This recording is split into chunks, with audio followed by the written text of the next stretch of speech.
Brilliant. Okay, well, good afternoon, ladies and gentlemen. Thank you very much for joining us in the very first of our SFMI bite-sized webinars.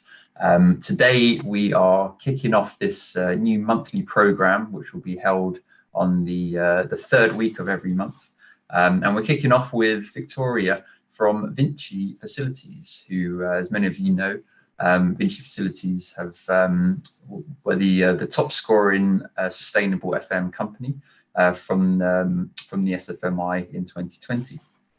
So these webinars are 30 minutes. We will keep them nice and short and nice and sharp. You'll hear very little from me, but I'm going to be just taking you through a very short overview of the SFMI for those who are new to the to those of you who are new.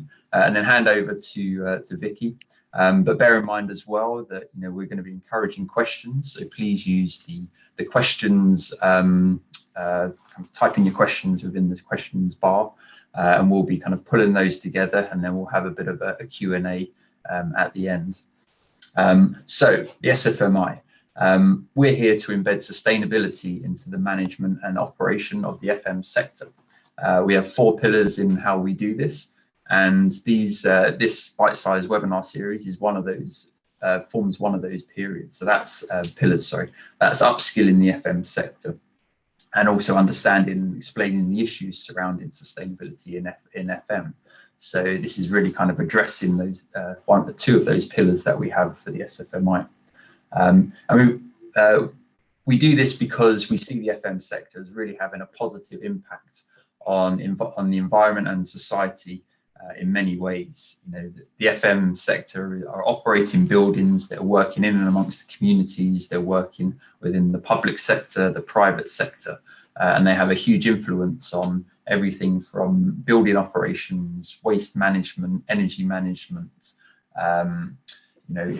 engaging with the community, bringing social value. And so there's a lot that an FM organisation can provide in terms of environmental and social value. So we're here as part of the bite-sized webinars to shed some light into how that happens. Now, I'm going to introduce you now to Victoria Hughes. Victoria is the Director of Responsible Business at VINCI Facilities. As I mentioned before, one of our top scoring SFMI companies for a long time and the highest scoring company in 2020. And she's here to tell us about what she's dubbed the Platinum Braid. And this is discussing the importance of corporate culture, integration and collaboration to deliver long-term sustainability benefits seamlessly alongside traditional business practices. So, Victoria, over to you. Lovely, thank you very much. Just flip over screens.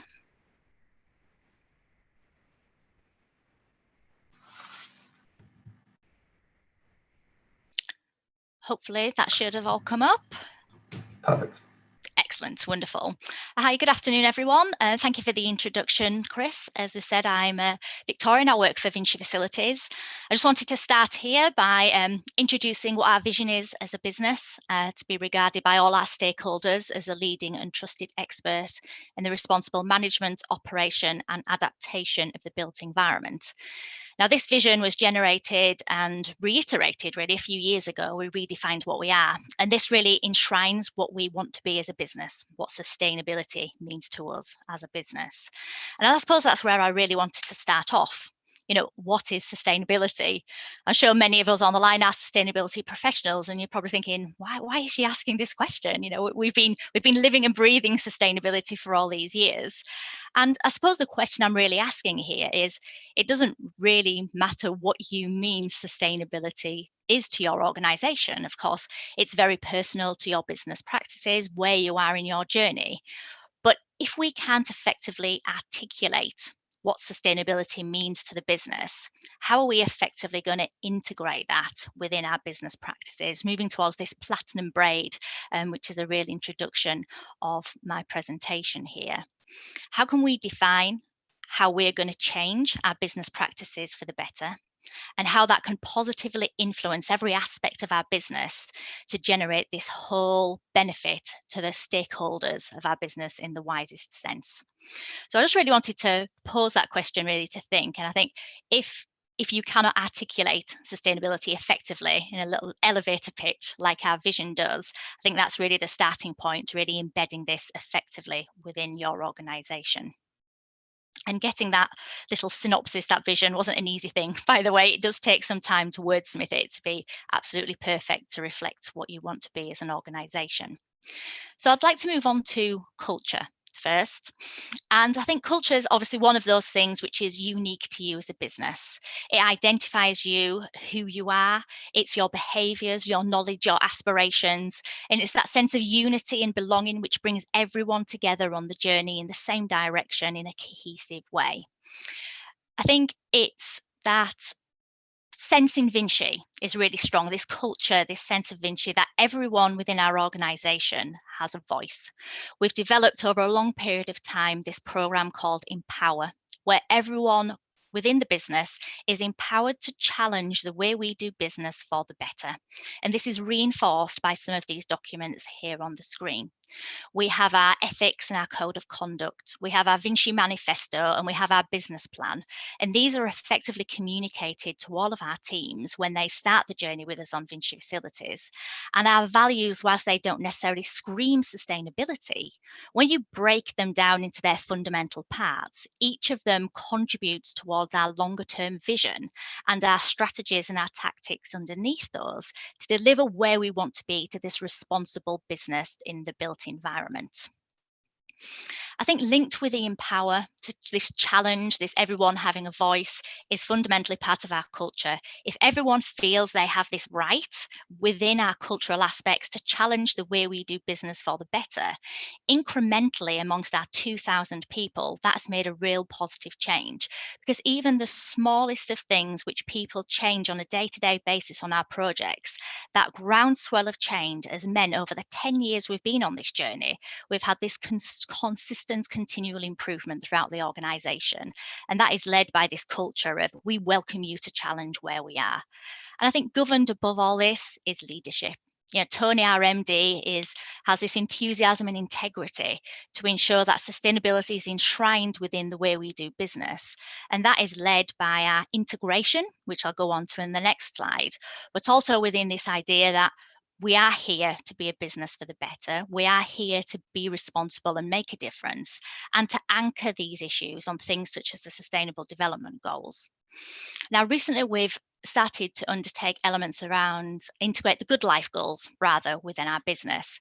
Sustainability is this huge elephant to eat, and breaking it down into those individual bite-sized pieces is how you as an individual can contribute towards that is really meaningful. And if you haven't looked at the good life goals, that really breaks it down to that personal level to integrate effectively throughout the whole of the organization. So moving on to integration then, just bear with me with this slightly busy slide. Integration is fundamentally key. If you can integrate these elements within your business practice, that reinforces the culture of your organization. And whilst we launched our sustainable business model 10 years ago, we've changed it to be this transparent process, pulling the top level strategies and targets all the way down to an individual level. And that's what's demonstrated here by these triangles. As a senior team each year, we fundamentally look at what we want to achieve, where are our key priorities of business to drive us towards this sustainable vision. Now, these top level targets as a business are then interpreted at two lower levels. They are looked at in terms of a business unit perspective, but also in terms of a sector level perspective. But they have this integrity and this transparency pushing up to our top level senior management plan. Of course, each sector is different, so they could address their uniqueness of delivering specific aspects of sustainability within their sector. And then these are then further interpreted on a project level. And this is where collaboration and partnership really comes in with our customers to drive sustainability within these individual practices on our projects. And some of these have been celebrated. One example, for example, being Lincolnshire County Council, where we've effectively generated this real partnership approach to delivering our key business aspects, which are linked to our overall sustainability vision within our project operations. And then the last stage is the individual level. So back to this model of the Sustainable Development Goals and the Good Life Goals, what we've done is we've taken our top level aspects, measures, strategies, and tactics and flipped them on the head. So every year, each individual person within our organisation receives a targets and objectives booklet. And this is how you as an individual, you working for us as VINCI Facilities, bought into the culture and aspirations of this business, can contribute to its success. VINCI as a parent have this phrase, the real success is the success you share. And I think that's fundamental to the culture and this integration of this model. Everyone knows on their day-to-day projects that what they are doing is constantly aligned to that top level vision, pulling us all in the same direction to achieve this aspiration. The model here on the other side, which I've borrowed from our Smart Places team, who are doing great things to integrate data and digital with our customers, demonstrates the next point of integration, and that's one of data. Data is becoming more and more complex. And whilst we've had successes of integrating all lots of different measurement tactics within our organisation into really powerful Power BI dashboards, we still have a long way to go. And I think without data, you don't know if what we're doing in terms of some of that intervention, our aspects which we're trying to address, are really having a positive aspect that we anticipated. There are, of course, positive and negative impacts in everything we do. There are anticipated and unanticipated aspects. And I think having these powerful dashboards showing us how the data is interrelated is really identifying some things which we probably hadn't thought of before, and really highlights the interdependency of your business practices alongside sustainability outputs, and how you need to effectively understand how all of this data works together so you know you are measuring the right things and making them the success in the way you intended it to be. Now, going forward, I think data is becoming, as there's more and more complex, and delivering these sustainable solutions and developing a sustainable business case is fundamentally going to be linked to delivering on these outputs, particularly where you need more of a systems change approach, which may require significant investments. And I think having this higher level of data, having this higher granularity of data is really where we need to be in the future. And I think this highlights really my next slide, which is collaboration. Whilst our data management at the moment is fit for purpose, going forward, we need to collaborate more to get the right data in the right place at the right time in the right form. So moving forward to collaboration in sheer ISO 2600 style, we're looking at our sphere of influence. And collaboration is key to integrating sustainability within the business. I couldn't have achieved any of the success we've achieved in our business unless I'd had really bought in people supporting me in delivering some of these key aspects. You know, we have a great team at VINCI, and I'm massively fortunate that I haven't had too much difficulty in persuading people to work with me to make these things happen. Some great examples here are recently joining the Living Wage Foundation to become a recognised service provider, paying our teams the real living wage, but also the integration of social value within our commercial returns each month, looking at the data every month within our senior management meeting, and working effectively with our procurement teams to integrate ISO 2400 within our practices. Alone, I could not have achieved any of these things.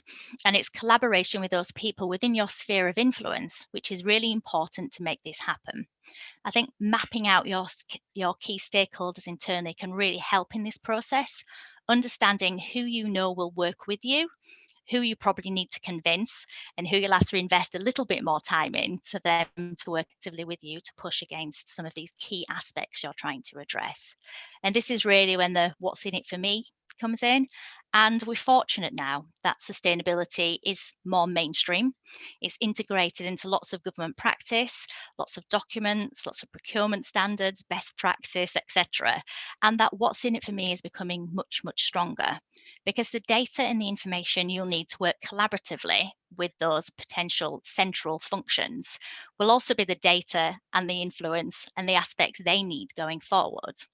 So an example here is, again, our HR team looking at the real living wage, and also one of the offerings we've recently introduced, which is a digital inclusion offering, where we are prime funding a purchase of computers and tablets for some of our teams who are on more of a lower income, actually helps retention, it helps loyalty, and it helps engagement within the business. Therefore, overall, as a culture and as a strong organisation, this is pushing us in the right direction. And as a HR team, we're maintaining the integrity of the people within our business themselves. Now, I'd be remiss to not mention external collaboration here. I think external collaboration is equally important as internal collaboration. I'm fortunate enough that I've spoke to some people within the FM industry who have been very forthright in some of their advice to me and very honest. And I think as a sector, it's important to collaborate there. So I've spoken with people within other FM organisations, but also within some of these schools and committees and groups identified here on the screen. It's really important that you work within these external organisations, as we're all in this together, we're all working with the same journey, and I've found some really insightful ideas. So, for example, recently I've been working on the SDG Ambition programme. This has highlighted a range of key areas as to what we need to move forward in the business. And it's really insightful to hear from other sectors and other people as to the equal challenges they're having and working collaboratively together to find solutions to make them work across all of our areas. Another example of prime external collaboration, one which would be completely remiss of me not to mention, would be our supply chain. We've worked quite extensively within our supply chain and the Supply Chain Sustainability School to work effectively with our supply chain to integrate them within our culture, to integrate the practices we have internally, but also with our supply chain. This whole value chain needs to come together to deliver sustainability in the sector. And the supply chain of which we all use are fundamental to make this happen. And it's important to reward and recognise people internally and within our supply chain who contribute towards this overall achievement of this vision. I think then lastly, to wrap up, where would we be? Culture, collaboration and integration, all three puzzle pieces are equally important to make sustainability work. We have this range of traditional business practices, and whilst bolting sustainability on, which is a time gone by, it used to be a nice to have, it's now fundamental into delivering business success, and it's fully integrated throughout business plans, throughout business policies, measurement and data management. I think in order to achieve sustainability success within your business, going back to the beginning, I think you need to be clear what you're trying to achieve, why we're trying to do it, and why is it important for everyone within your organization. If some of those messages don't resonate with individual people, we're going to have a success to get the groundswell and the momentum to make that change. I'm really fortunate that our teams are fully bought into this now. And I could speak to an asset manager, a cleaner, an energy manager, or one of our engineers, and each of them will tell me stories of things they've changed, which ultimately have a sustainability outcome. I think be determined. You can't achieve this alone. I think collaboration, as we've said, is key, but also you're not going to achieve 100% straight away. I've been doing sustainability for 20 odd years now, and you have to understand that things are not going to change overnight. These traditional business practices have been with us years, but a 20% win is still a win, and you just need to be determined to continually make those incremental changes and build up that network of stakeholders to work with you in a collaborative way to push it forward. I think thirdly, you need to celebrate the small wins. As we said, a 20% delivery against a 100% plan is still a win. And getting those small wins in place as those get embedded within business practices, the more complex things will be easier battles to win in the long run. And I think lastly, just enjoy it. Never has there been a time as there is now to really push sustainability within the business world. I think people are understanding it's key. And I think all the sustainability professionals, we wouldn't be doing this unless we enjoyed it. But sometimes it's nice to be a little bit smug and say, I told you all this 10 years ago. Thank you very much. Brilliant. Thank you very much, Rick. That's great. So if I need to do my screen share now, don't I?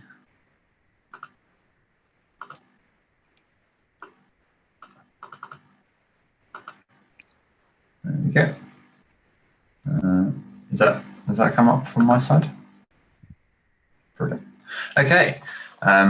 Yeah, thank you very much for that, Victor. It was a great start to our bite-sized webinars. So we have had some questions come through. I'm sure people are keen and eager to hear your advice about particular subjects and opportunities. So I can start. So you mentioned at the beginning about the support from the leadership team. Can you tell us about the internal stakeholders, which are the most important to integrate with? Yeah, definitely. I mean, obviously you need that buy-in from the top to make it happen, which is fundamental. And I think anyone would say the same thing. But I think also in terms of business practices, getting on board with, I think the commercial team is equally important to really understand that sustainability is actually business sense. It does generate profitability, the financial savings of not having to recruit, the financial savings of procuring in a more sensible manner. If you can find those tangible outputs in a cost basis, I think one of those that will help convince people in an easier way that actually, yes, they should be taking this more seriously. So I think the commercial team have quite a lot to offer you. And I think historically people would have gone to them last because it's not about money, it's about doing the right thing. But in business practices, it's great to demonstrate sustainability is about financial profitability as well, and they need to be considered alongside the whole business picture. That's right, and especially as each year has gone by over your work within this area, it becomes more critical every single year, really, doesn't it? It does. Another question. So as an organization with very strong values, as you do, how do you align with the values of your clients? Do you find clients are like-minded or otherwise not? Yeah, that's a good question. And we have a range of clients, as you would expect, those which are fully bought into sustainability, and that's evident from the outset of which we tender for the work.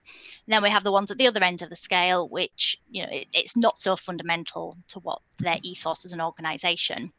What we try to do through that triangle model, which I identified in the integration slide there, is to identify where those synergies exist. If we can identify that you have collaboration, we have collaboration, you have partnership, so do we. And it goes beyond the values in a way. It also goes to what their key aspirations are, their targets and objectives. And generally speaking, because we work with a smaller range of customers potentially than some of our competitors, we generally work with clients who are aligned with our ethos, who are aligned with our culture and our values. And we have a team centrally who work collaboratively with our clients to identify and unpick where those synergies exist. So we have this combined VINCI Facilities client approach on a project level to really push this success going forward. Sure. So what happened if this might be a difficult question, if a client who's not necessarily aligned, as you're saying, because you haven't said the majority of them are, do you turn down business from clients which wouldn't have that much synergy with the organisation? I think we'd see that as an opportunity to influence, I think is the best way of saying. I think going forward, it's quite clear that the FM industry has a massive role to play in influencing our customers. And I see that as really a step change going forward as to what we can go in and introduce. So if we can say, look, we realise you're not really aligned with what we are here as a business, but actually what we're actually saying here is X, Y, Z. And by doing this actually aligns with what you're trying to achieve here, which is A, B, C. So kind of breaking that down to the next level of detail and trying to influence them that it's actually the right thing to do with their organisation, not just our organisation. Sure. Okay. Slightly different question. So you spoke about the people within the organisation and the embedding the embedding of corporate culture within the company. What comms have been most successful to reinforce the messages that you're trying to put through? Yeah, I'd say the most successful comms piece has been this targets and objectives booklet, which I identified, which goes out to our employees every year. Mm-hmm. We did a survey of our teams around the range of comms pieces we have and which document do you find the most useful. By an overwhelming majority, that was the one which our teams told us they found the most useful, because it really put this big sustainability, this big business plan into really bite-sized pieces as to how they could influence. So that has been the most celebrated published communication. But I'd say secondary to that, we hold a range of quarterly business updates, which Tony, our MD, runs.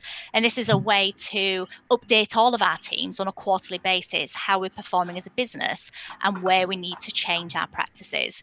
Those are very well received because it's a direct line to our MD. Again, back to this, everybody has a voice, everyone has an opportunity to contribute to our success as a business. That's the opportunity to speak directly to our MD and to communicate directly on this two-way quarterly business update. So that's also a fantastic comms area as well. Okay, cool. Okay, I'm just trying to find the final question here. Oh dear, no, now they're coming through thick and fast. Okay, so we've got David Emmanuel. Are there any UN Sustainable Development Goals that aren't quite as key to VINCI or as top priority? And assuming you have to focus on some more than others, making the assumption you have to focus on some more than others. Yeah, absolutely. There are a range of SDGs which we feel are more aligned to us as a business, the ones we can influence the most. So I mentioned in my slides that we're taking part in the SDG Accelerator program with the UN Global Compact. This is a really insightful program. They're going to do cohort 2 soon. So if you're interested in integrating SDGs, this is one I recommend you have a look at it.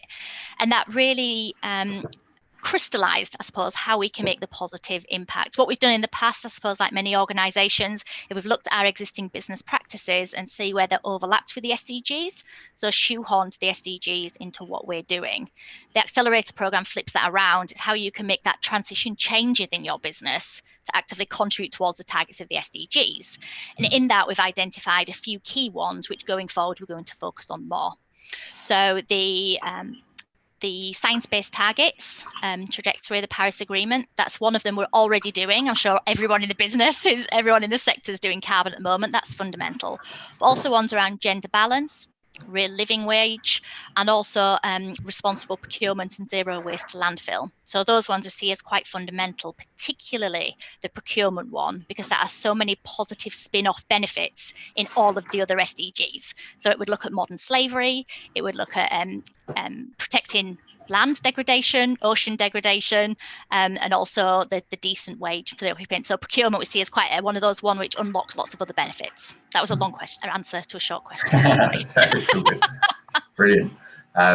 So we're coming right to the end of our obviously bite-sized webinar. So we are getting more questions coming through. Would you be happy to respond if we send them over to you, Victoria, and provide a bit of input into those questions? Yeah, no problem at all. I'm delighted to. Brilliant, because I know people have no doubt got 2 o'clock meetings that they'll need to rush to, the next Zoom meeting or Teams meeting. So what's coming next in the bite-sized webinars? So we will be providing this recording on our new YouTube channel that's coming out, and that'll be published and sent around after this. But so what's coming next? Next up we have in June we have BAM FM, who will be talking about implementing the circular economy, which will be an interesting, very interesting discussion to look forward to. So we'll be sending out registration links for that, and you'll obviously see it on social media over the coming month as well. And then over the coming months, you'll see from in the bottom left of the screen, we have Hughes Energies and Services taking on the July slot, and then NG in September, and we go right the way through. Things have been booked up quite quickly and quite nicely, so there's plenty of education to be taken from our slots. Other things to look forward to. In May, for those of you who are taking part in the SFMI assessments, we'll be releasing our 23 criteria report, which basically breaks down sustainability for FM providers, and what best practice looks like, and how it is affecting an FM. Also, we'll be publishing an SFMI procurement report. So this is kind of a guide to procuring sustainable FM. So there'll be interesting insights from a kind of a revamped version of this report, which we conducted in 2017. Also, for those of you who are part of the SFMI, we'll have our leaders forum where we'll be looking at the value of KPIs in sustainability comparison between FM providers. And then obviously the SFMI ourselves will be delving into our assessments. So we'll be conducting the desktop assessments in June, and we'll be looking forward to preparing ourselves for audits in September. So thank you very much, everyone. That was 30 minutes on the dot. As I mentioned, we'll be putting out a communication after this, and we'll also be collating answers to those questions that have been unanswered. So thank you very much, Victoria, for kicking us off on the Bitesize. And thank you, everyone, for joining us. We'll see you next time.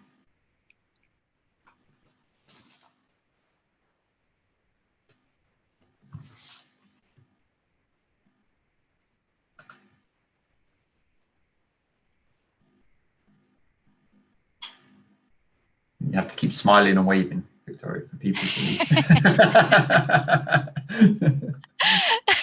leave.